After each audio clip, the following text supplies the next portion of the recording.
Hey folks, this is Vincent Oddly with Dad's Gaming Addiction, and once again, we're going to check out Heroes of Hammerwatch 2.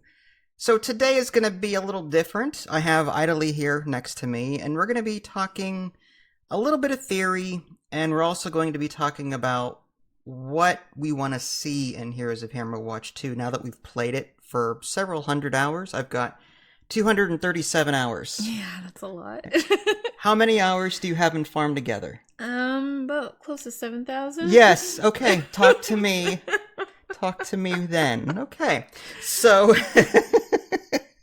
I rest my case. Hypocrite. Case for the plaintiff. Yeah.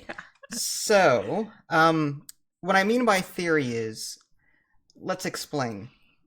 Ida Lee was messing around in the Heroes of Hammerwatch 2 files, and she found an editor. And this editor was interesting. I messed around with it for a little bit, and it's not all that intuitive, but you can grab objects from the right side of the screen and then add them into this blue area. And supposedly, you'll be able to create your homebrewed environments that you can actually run, but she knows more about that than I do. Now, supposedly, you can run, can you actually run a game in there? It's separate from the Heroes of Hammerwatch 2 environment. You can't bring your characters over, but it's just a separate testing environment. Yeah. And one of the things that you brought to my attention was that you found some objects, some monsters, some traps, and even some buildings that were not in the game, but were in the editor. Yep. So that's the reason for this video. We were thinking, are these things that they scrapped or things that they're going to be adding at some point? Now, I have to stress, this is all speculation. None of this is confirmed. I'm going to repeat that. This is all speculation. None of this is confirmed. I'm going to say that 100 times because no one listens to me. So anyway, I compiled a slideshow. And the first slide that we're going to look at right now, this is just a bunch of monsters that Ida Lee found in the editor. There's some kind of orange-black Rubik's Cube looking thing.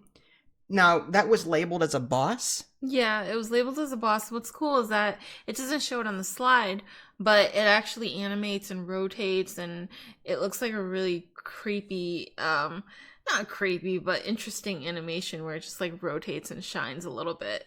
So I thought that was really cool. It's unfortunate the slide doesn't show that, but that's okay. Well, there had to be some sacrifices. I know. So my question is, was there anything... Now, this kind of looks futuristic. Was there anything futuristic about Heroes of Hammerwatch 1? Is this thing wasn't in the first game, was it? No, it wasn't, but in the first game, the fast travel was a cube.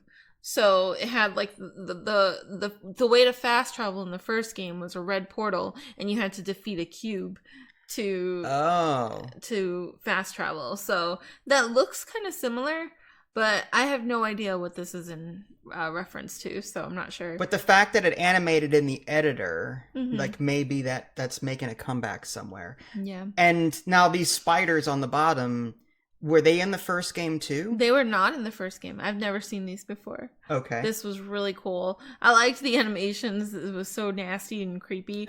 And I thought they were derivative of the little spiders that you get as trinket in the game. But they were labeled as bosses. So I'm thinking they're just enemies. And the little spiders that you see are also labeled minions. Okay. Or something like that. So it's really interesting to see them as enemies. So it's possible that they may make their way in later, or these were just things that were scrapped. We don't know. That's what we're theorizing anyway. Yeah. And by the way, I know these aren't animated, but if there's demand for another video where we will show these animations in the editor, I can do that, but there has to be enough demand for it. Yeah. Okay. And it's really not that hard to go into the files themselves. It's not hard for you, but some people us old people, I'm still trying to figure out how to work the VCR remote, so, And there's a big troll-looking guy in the top middle there. Yeah, so this one was labeled as a leader.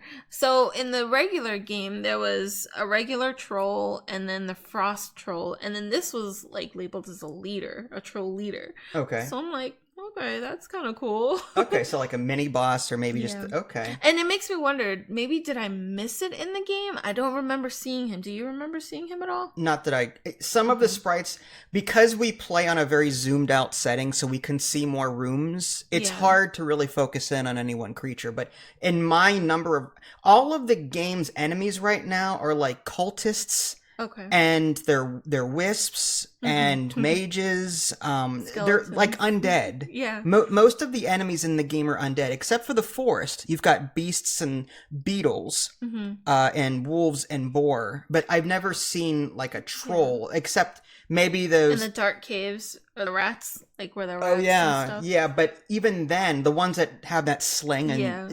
but those look way different than this. Yeah, They okay. look armored. Those guys were like loincloth naked almost. Black hair, long black hair. Right, and these guys are like armored. Yeah. Okay. So it wasn't just me. No.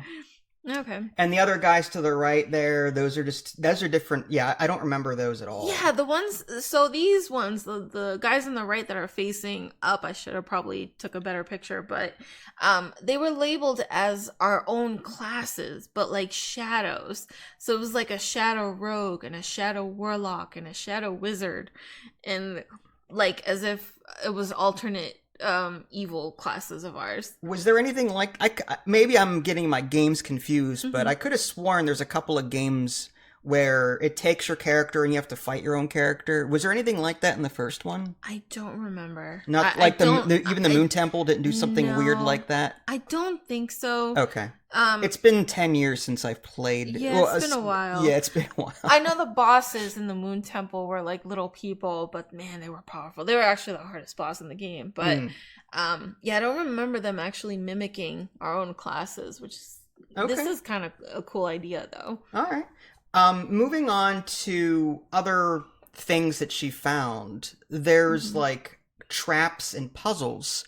Yeah. And these were in the first one, I remember, but we haven't seen them in the second one. So it's either one of two things. Either these are these are sprites or whatever prefabs that they took from the first game to put in the editor, just because it was all one project. Maybe they took stuff from the first one and imported it into the second one. I don't know. I'm not a developer. I'm not sure because at first I thought that, so I went back into the editor to see if there were any sprites or rooms from the first Heroes of Hammerwatch, and I saw nothing like that. Okay. The only thing that they took from the first one were these puzzles, so that was kind of interesting if they bring it back. Okay, so there's the puzzle memory one. There's the puzzle lights out. Yep. I remember that from the first one, the Yeah. lights out one. Yeah. And the maze path. This one's interesting because I do remember a maze path in the first one, but it did not look like this with those braziers and the little fencing. You guys, I know they're braziers, Braziers. but I'm calling them braziers. Braziers. Braziers, because you guys won't let it go. that's So they're funny. braziers. They are henceforth known. I'm declaring it as they are braziers. Braziers. Braziers. Got it. So that's interesting. And there's also these puzzle pipes that you... Yeah, this is brand new. Brand new. I have no idea what this is. I mean, I kind of, like, with other games, I know what the premise is and, like, how to solve these, like, just rotating pipes. But it's really interesting if they implement this. I've never seen this in the first game. Okay. That looks cool to me. And then there's The same- more of that yeah. puzzle stuff. Yeah, that is cool. Yeah. Now, here's the big reveal. She found two buildings that were not listed among the others that we recognized. Like, we recognized the blacksmith in the list. We recognized the enchanter in the list. But then we came across this. Yeah, the Treasury. The Treasury. There's 4 tiers. The picture you're looking at is tier 4 of it. There's the tiers 0 through 3 look very similar to this. It's just the building is slightly bigger. Yeah. And now we're speculating the Treasury. Are they going to put this in the game? What does it do? Is it just something nice to look at? Does it build interest? Yeah. Was there any sort of like interest building or banking in the first one? I don't think so. I don't No, You I never, don't you think didn't, so. you didn't earn interest over time. If you, No. no, okay, so this must be. It's either one of those decorative things like the hunters, not cabin, but what was the building in HOH2 where you got extra pelts if you built it? The hunter's The cabin. hunter's cabin. Yeah. Okay, so maybe it's like that where it does something, but it doesn't have a function, like a direct function that you can interact with. I don't know. I'm Yeah. speculating here. It could be like maybe a new resource coming out. I don't know. Maybe. And the other building that she saw was Yes, I'm excited for this one. this is the Taylor, Taylor. and the one on the left is tier 0, and the one on the left is tier 3, which is the highest that was in the editor. So it's crazy. Like, there was a Taylor in the first one, or no? There was a character customization menu, but it wasn't an actual building at all. Okay. Like you can just customize your character, and I think that's the functionality of this one. Possibly is where you can dye your clothes. You can, because the merchant for this tailor is called a dyer, Dyer. Okay. So I think you can actually change your name, change your clothes, change your skin, whatever, and customize your appearance with this one. So I'm super excited for this. Maybe I can change my name to something else other than the accidental Mr. Locke, even though I accidentally put Mr. Locke with a female voice. That was my bad. yeah, that would be nice to be able to change, because you don't want to create a new character after hundreds of hours of whatever. Yeah. So yeah, That's funny. So yeah, we are. Again, maybe these were they were supposed to be in the game but were scrapped. I don't know. But the fact that they exist in the editor tells me maybe they're actively testing this and will introduce it, whether as free content or whether as part of like some kind of future DLC. We don't know, but it's fun to speculate. It is. And what's really cool about the editor is that you can actually create your own town. You can create your own levels. You can have there's so much little tiny minute details down from the flowers and the little plants, and you can have brushes and have animated effects and everything. And I just think it's so cool that you can animate a lot of things. And I don't know, it's such a cute little way of making your own little town or levels. So in the first, oh, you mean in the editor? Yeah. Because in the first one there was the character customization, like you said, but that wasn't a Taylor building. That was just something you could do. Yeah, that just came with the game. And then they introduced the whole legacy shop. That's from the Moon Temple DLC. The Moon Temple DLC. Yeah. And what did that do that the character customization didn't do? So in the character customization, there's like these blueprints that you can find, and they look like circles, and color palette. Yeah, like regular stuff, like light green, blue green, whatever. But then when the Legacy Shop came out, it introduced new ways of reskinning your people in really neat ways, like crazy looking skin colors, animated skin colors, trails, frames. There was all sorts of different customizations, and the way to actually get those was very different. You had to play mercenary mode, which was permadeath mode. It didn't correlate at all to your regular runs. It was a whole new class, a whole new game mode. And the farther you get into that, the more lunar coins you get. And then once you die, you can spend those lunar coins to get these awesome looking new skins in the Legacy Shop. Okay, and none of that is in HOH2. No, which is so unfortunate, because in the sequel, you would think that a sequel would be expansive to the first game, something that is like the first game, but then in the future will add even more. So the first game had so much more, even with the DLCs. It's kind of unfortunate. We got spoiled by the first one, and then now we're missing this stuff from the second one. I'm hoping they bring it back. Another thing, pets. I mean, yeah. Now, from what you were telling me, pets didn't do, like, dogs didn't do something specific, cats didn't do something specific, but you said birds move slower but could go over, like, mountains or... Yeah, so the flying animals, like the dragons and the birds, they can go over walls, so they can go through stuff to get coins. You don't have to open like jail doors or anything like that. However, with the floor animals, they actually moved a lot quicker and smoother, but they cannot go through walls. Whereas the AI for the flying stuff is a little bit more wonkier. They can still go through the walls. You just kind of have to stand there and wait a little bit longer. No, that makes sense. Okay, so I would love to see pets come back to, because they picked up coins. Is that what they did? They did. They collected golden ore.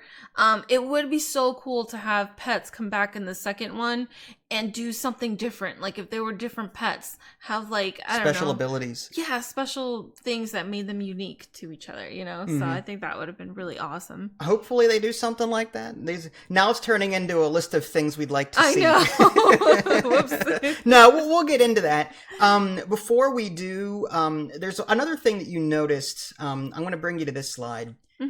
You said, hey, there's a scene in the second one that looks kind of cool. There's a dock with a boat, and there were horses, and you're like, I wonder if there are going to be future fast travel points for DLC that might be releasing for this game. Because in the first game, you had like a griffin, you had horses, and then you also had that mine shaft thing, the elevator thing, and then you had like the passageway for the Moonstone Temple. Yeah. So you're wondering to yourself, you know, this boat, it might be the staging point for a fast travel system. Which is interesting because this town for the sequel, Heroes of Hammerwatch, is so huge. So I can't even imagine if they introduce a DLC and there's a boat, you know, to travel to it. I can't even imagine how ginormous that would be.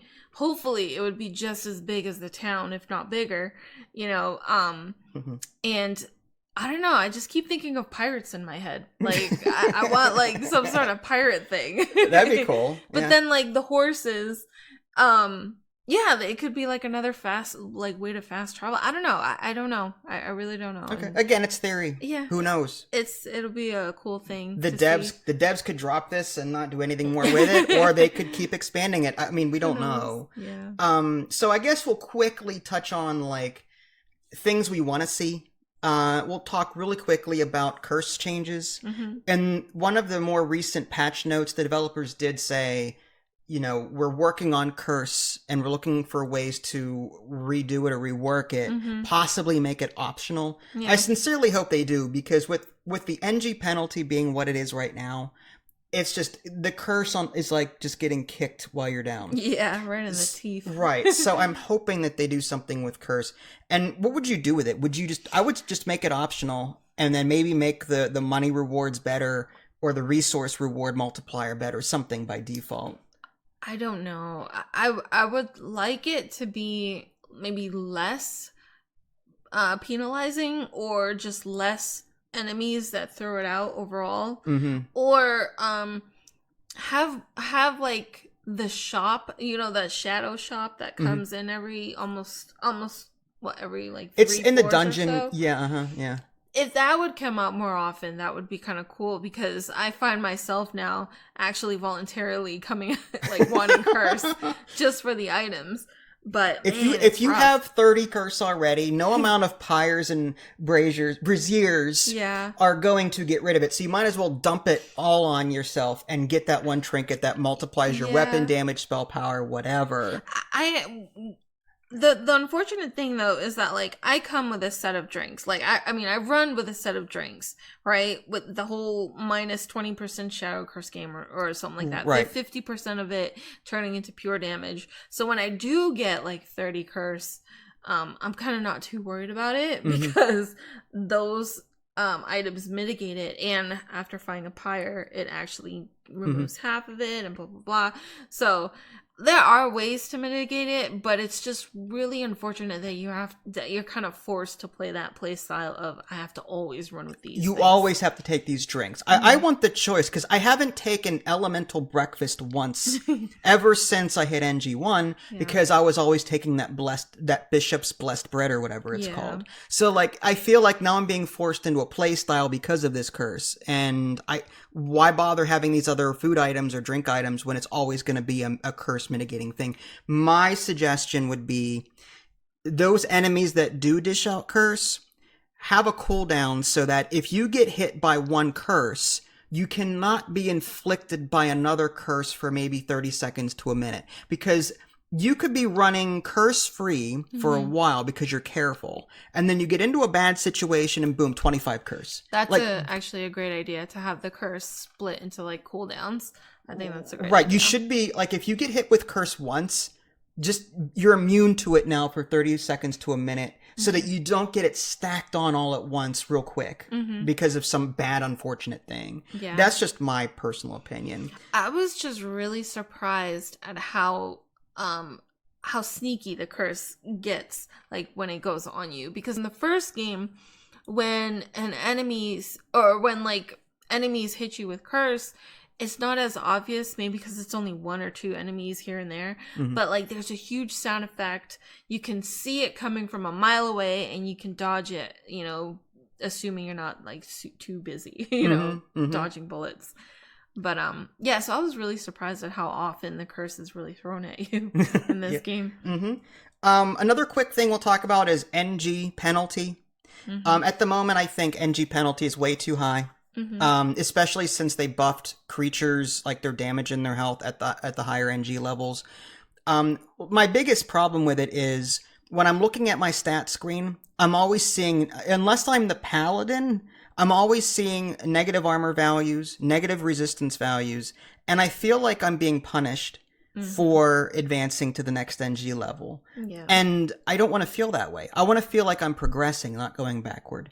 So I hope that at some point they introduce either lower the NG penalty or have the blacksmith and magic shop have a repeatedly unlimited upgrade system where you can just keep buying +5 armor or +10 armor with the gold. Because I have 900,000 gold I'm not spending. I actually just broke 1 million. And I have nothing to spend it on except architect stuff. So maybe to use that money, have a repeatedly unlimited purchase system going where if you can catch up to the current NG that you're at, you just have to grind the money to pay for it.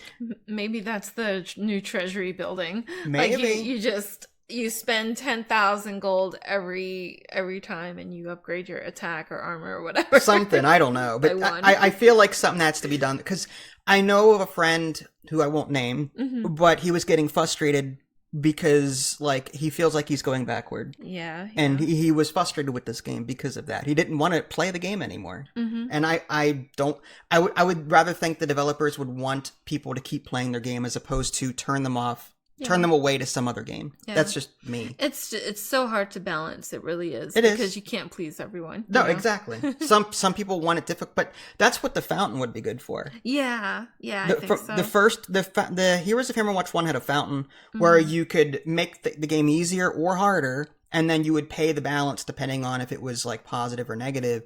There's nothing like that in this game aside from the architect, which just makes things easier, but there's nothing to make the game harder voluntarily as far as I know. Because the game is already hard enough. It is hard enough, right, exactly. Exactly. Yeah.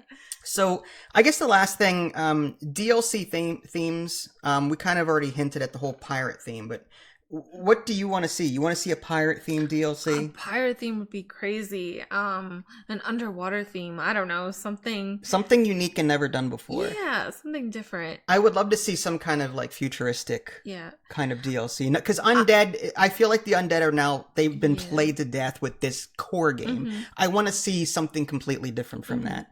I love that they have little nods to the first Heroes of Hammerwatch, like the little statues that they had in the courts.